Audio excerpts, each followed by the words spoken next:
The Reich is crumbling, cities lie in ruins, Allied bombs fall daily. The Soviets are at the gates, but instead of surrendering, Hitler makes one final, desperate move. He gathers his last elite troops, battle-hardened SS Panzer divisions, and sends them not to defend Berlin, but to strike their target, the oil fields of Hungary, Germany's last hope to keep the war machine running.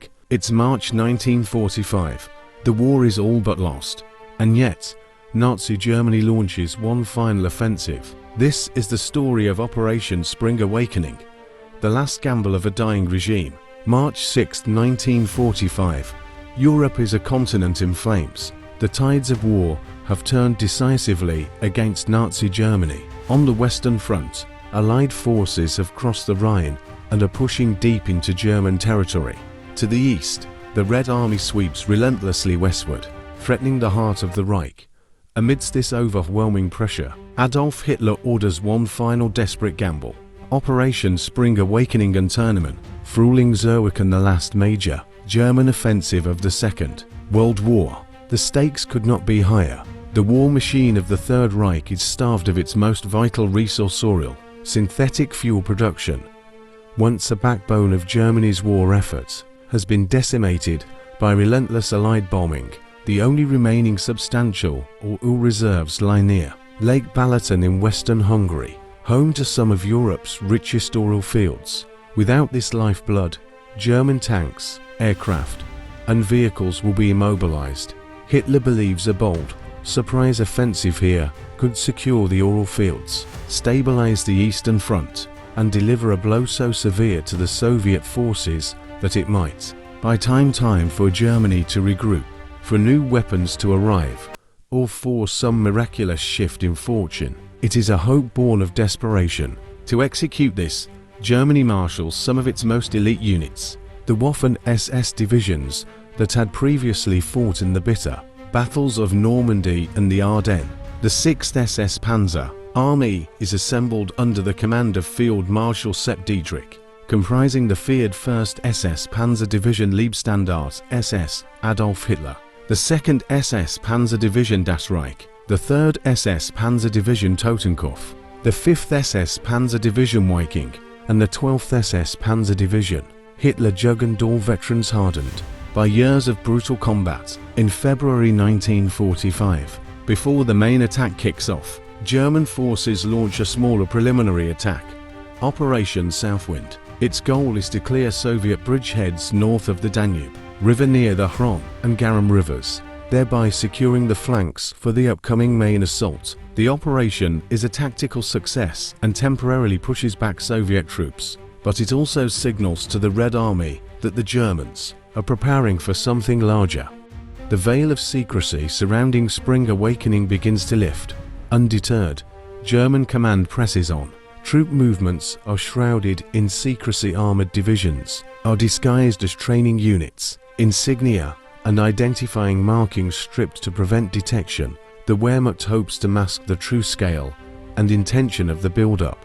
The strategic plan calls for a multi-pronged assault. The 6th SS Panzer Army will strike from the north near Lake Balaton, aiming to drive southward towards the Danube and secure vital oil installations around Nogikoneza. Simultaneously, other formations will press along the southern flanks. In the marshy, forested terrain of the Drava and Savas rivers, the terrain itself presents a formidable challenge. Frozen ground, giving way to mud and marshes as spring thaw sets in. Supply lines are precarious, roads are few and fragile, and the enemy is digging deep. In the early hours of March 6th, the offensive begins. At exactly 4:30 a.m., thousands of German artillery pieces unleash a massive barrage on Soviet positions. The thunderous roar of shells fills the air, aiming to shatter enemy defenses and sow confusion. Following this, the armored spearheads and infantry units surge forward.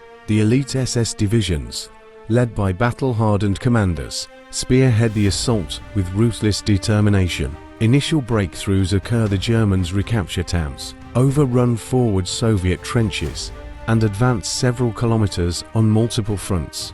For a brief moment, it seems the gamble may pay off, but the very landscape conspires against them.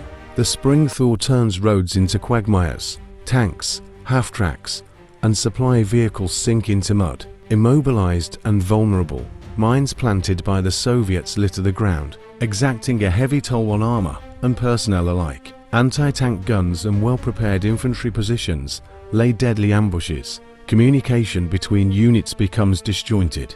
Resupply efforts falter. As the offensive grinds on, Soviet commanders marshal reinforcements. Marshal Fyodor Tolbukin, commanding the Third Ukrainian Front, oversees a well-coordinated defense. Soviet artillery batteries unleash counter-barrages. Reinforced infantry and fresh tank brigades prepare to strike back. Despite pockets of determined German resistance and localized successes, overall progress slows to a crawl.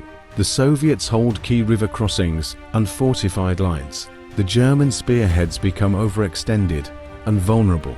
By March 10th, the momentum of the German attack falters. The lack of surprise, the difficult terrain, and Soviet resilience combine to stall the offensive. German forces find themselves locked in a bloody stalemate, unable to achieve the rapid breakthroughs necessary to fulfill Hitler's ambitious goals. On March 14th, the Red Army launches a massive counteroffensive. Well-prepared Soviet armored units strike at the exposed flanks of the 6th SS Panzer Army. German troops, exhausted and low on fuel and ammunition, are forced onto the defensive. The tide rapidly turns. The following days witness fierce battles of attrition. The SS Panzer divisions, once symbols of Nazi elite power, are overwhelmed. The dream of seizing the vital oil fields evaporates amid smoke, fire, and ruin. By March 20th, the German offensive is effectively over. What remained of their forces withdraws under relentless Soviet pressure. Casualty figures are grim: tens of thousands killed, wounded, or captured.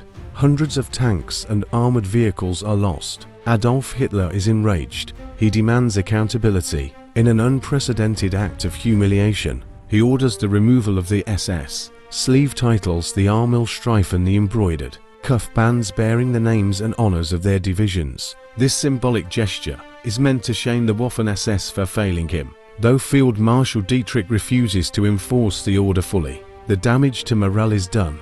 The failure of Operation Spring Awakening marks the last time Nazi Germany attempts a large-scale offensive on any front. Within weeks, Soviet forces complete their push into Austria. Vienna falls on April 13, 1945. The Third Reich is disintegrating.